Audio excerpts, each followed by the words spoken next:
Good evening. Good evening. Thank you very much. Thank you very much. You may be seated. It is indeed an honor and privilege here to welcome you. This is the second time we have actually done a Seder dinner here under my administration here at the White House, and it's definitely an honor to welcome you here tonight. Before I begin, however, I want to say a few remarks about the incident yesterday in Harrisburg, Pennsylvania, at the governor's mansion. And I just want to say that there is no place in this country for hatred like that. There's no place in this country for hatred. The hatred has got too much. It's been ramping up consistently since before the election, and actually many years before that. So it's time for that to stop. That shouldn't have happened yesterday. Saturday evening, the governor and his guest were enjoying a Seder dinner there at the governor's mansion, taking part in a religious celebration that, under our Constitution, he has the right to do. Every person in this country has the right to do. And we should respect that. And I was briefed on it yesterday morning in Texas after it did occur.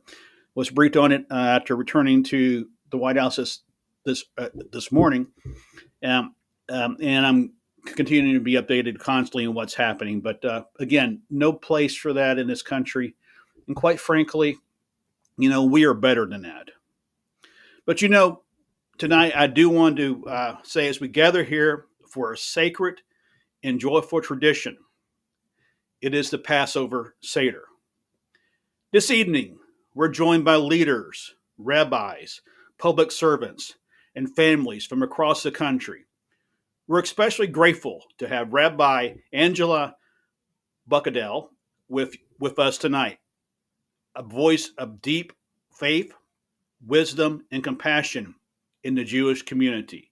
Rabbi, your presence here reminds us of the strength and spirit that have carried the Jewish people through generations of trial and triumph. Tonight is about more than a meal. It's about remembering who we are and what we've been through. The Passover story is one of the most enduring and powerful stories in all of human history. The story of a people who endured slavery in Egypt, who held on into the hope of the darkest of times, and who walked boldly into freedom. It's a story of resilience, of faith tested and renewed, and one that still speaks to every generation, because as the Haddai teaches us, each of us must see ourselves as if we were brought here out of Egypt. That means this isn't just a story from the past, it's a call to action in the present. It's a reminder that the work of freedom is never finished. The pursuit of justice never ends. And the fight against oppression, against hatred, against fear, that fight belongs to each of us and every time. That lesson feels especially urgent today, in this moment, when Jewish communities across the world face growing anti-Semitism, threats to their safety, and questions about their belonging. Let me say clearly, here from the White House this evening, from my White House this evening, you are valued, you are loved, and this country, your country, stands with you.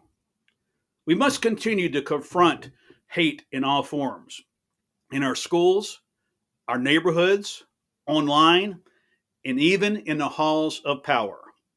Because silence is complicity, and indifference is not an option.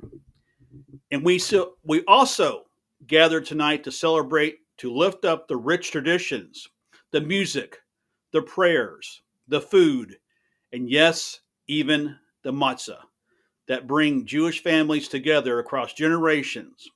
And we celebrate the contributions Jewish Americans have made and continue to make to the heart and soul of this nation.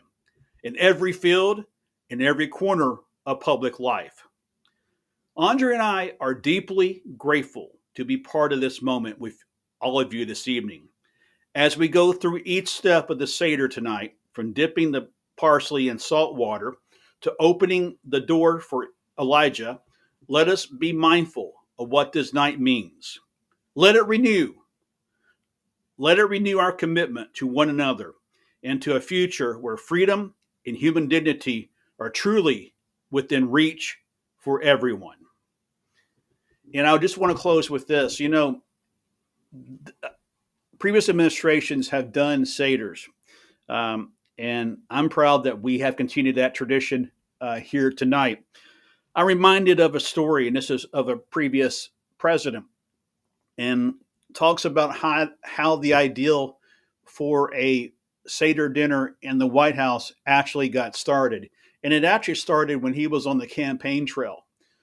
He was, if I remember the story right, they were in Iowa. We all know how Iowa can be. It's pretty hectic.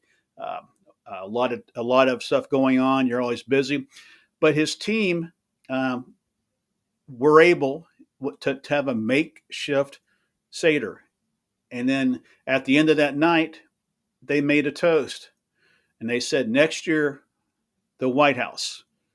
Well, we're going to do that same thing here tonight, and we will repeat this again next year. As long as I'm here, we will continue to have a Seder dinner here at the White House. So, from our family to yours, we wish you a very happy Passover. May this Easter season in this spiritual uh, week bring hope and answers to all your prayers. May God bless you, and may God bless the United States of America. Thank you all very much. Thank you, thank you, thank you.